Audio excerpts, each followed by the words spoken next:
धन धन सतगुरु तेरा ही आसरा। मालिक की प्यारी साध संगत जी, अब अपना तन मन एकाग्र करके पूज्य गुरु जी के अनमोल पवित्र मुख वचनों को श्रवण करना है जी। धन धन सतगुरु तेरा ही आसरा। उस मालिक ने परम पिता परमात्मा ओम हरि अल्लाह वाहिगुरु गॉड खुदा रब सुप्रीम पावर, जिसने सारी सृष्टि को देव महादेव ब्रह्मा विष्णु जी महेश जी सबको बनाया है। इस सृष्टि में बड़ा ही अजब गजब नजारा बनाया है। भांत भांत के डिजाइन में पेड़ पौधे, फूल, अलग अलग खुशबू। उस सृष्टि के रचयिता ने दोनों जहां में जबरदस्त कलाकारी की है, सब कुछ बनाया है। और सबसे बड़ी हैरानीजनक बात, परमपिता परमात्मा ने जितना कुछ भी सृष्टि में खंडों ब्रह्मंडों में बनाया है,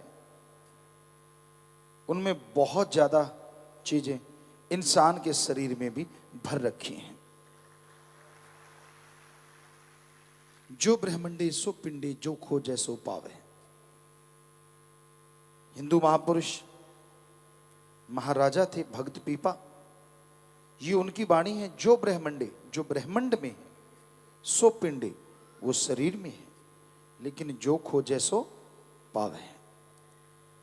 सब कुछ है हमारे अंदर। ब्रह्मा जी, विष्णु जी, महेश जी, देवी देवताएं, कल कल करती नदियां, झरने, खुशबूदार पेड़ पौधे, गजब है। लेकिन जो खोजे सो पावे। खोजने का तरीका संत पीर फकीर देते हैं, गुरु मंत्र। उसका जाप करो, उसका अभ्यास करो, उसके द्वारा ही आप अंदर के तमाम नज़ारों को देख पाएंगे। उसके द्वारा ही आप मालिक की वो तमाम खुशियां हासिल कर पाएंगे जो मालिक ने मनुष्य शरीर के लिए निश्चित कर रखी हैं।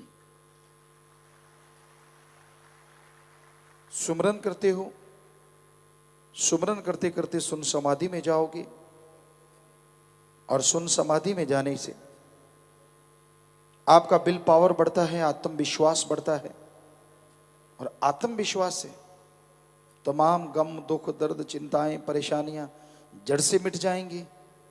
या फिर किसी समस्या की वजह से आपको टेंशन है, तो उस समस्या से निकलने का हल आपको आपके अंदर से ही मालिक बता देंगे। उसके बाद आप पीरो मुर्शिद कामिल का नूरी स्वरूप माथे पे रख के चलते हैं, तो वो नज़ारा एक आएगा, फिर वो रास्ता दिखाएगा, और आपकी आत्मा रूहानी मंडलों में चढ़ाई करने लगेगी। लाखों चंद्र, सूर्य, नक्षत्र, ग्रह सब कुछ देखते हुए आत्मा आगे बढ़ती है। और जैसे ही आत्मा की चढ़ाई ऊपर की तरफ होने लगती है, तो आत्मा प्रकाशमय हो जाती है, उसमें प्रकाश आने लगता है, और वो बढ़ती चली जाती है, बढ़ती चली जाती है, और बढ़ती बढ़ती आत्मा काल महाकाल के जो नगरी है, यहाँ पे बहुत जबरदस्त धुन है, संगीत है, परे परियां डांस करते हैं। वहाँ का पानी ऐसे है जैसे गोल्ड पिघला दिया गया हो। बहुत ही खुशबुएं हैं, बहुत ही सुंदर संगीत। यहाँ का तो कुछ भी नहीं है, महाकाल का संगीत इस सैकड़ों हजारों गुना बढ़ के है। बहुत ही मज़ा आता है, और बहुत सी रूहें, बहुत से फ़कीर जो रिद्धि सिद्धि तक सीमित होते हैं वहीं उलझ के रह जाते हैं। लेकिन पूर्ण सदगुरु पीर फकीर की आत्मा अपने गुरु के बताए वचनों के अनुसार मालिक की आवाज़ को पकड़े हुए ऊपर चढ़ती चली जाती है। और जैसे ही वो पार ब्रह्म होती है, तो मालिक के वो नज़ारे आने शुरू होते हैं जो अरबों खरबों गुना बढ़ के महाकाल से ज़्यादा होते हैं। चारों तरफ वो नज़ारे, वो पेड़ भी अगर नज़र आएंगे तो उनमें बहुत बड़े बड़े, जैसे कोहिनूर से कई गुना बड़े फल, लेकिन हीरे से कई गुना बढ़ के उसकी चमक होती है, वो नज़ारा, वो लज्जतें हासिल करते हुए जीवात्मा मालिक के नूरी स्वरूप के दर्शन करती है। तो ये सब संभव है अगर आप सुमरन करें, भक्ति करें, सेवा करें, दीनता नम्रता धारण करके रखें, अहंकार से पीछा छुड़वा लें, अपनी खुदी से बच के रहें, दीनता नम्रता से सुमरण करें, सृष्टि का भला मांगें, तो यकीनन ये अंदर के नज़ारे आने शुरू हो जाएंगे। तो आप जरूर अंदर के नज़ारे देखें, सेवा करते हुए, सुमरन करते हुए कभी भी उस मालिक को या संतों को आजमाओ ना। कई जीव आजमाने लग जाते हैं, तो वो ही मन शैतानियत है। पीर फकीर की रजा होती है, वो बता देते हैं कि आप ये सुमरण करो, ये भक्ति करो, इबादत करो, पर कई लोग सोचते कि नहीं ये होगा तो ठीक है। गांव में हमने देखा है कि मेरा ये काम कर दे तो 1.25 के बतासे खा ले।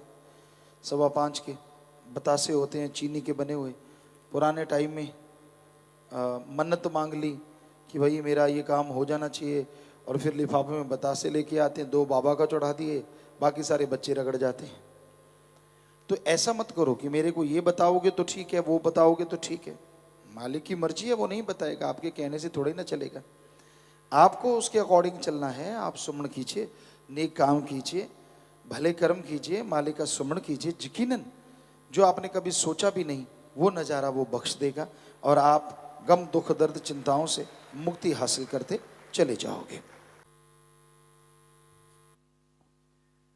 धन धन सतगुरु तेरा ही आसरा।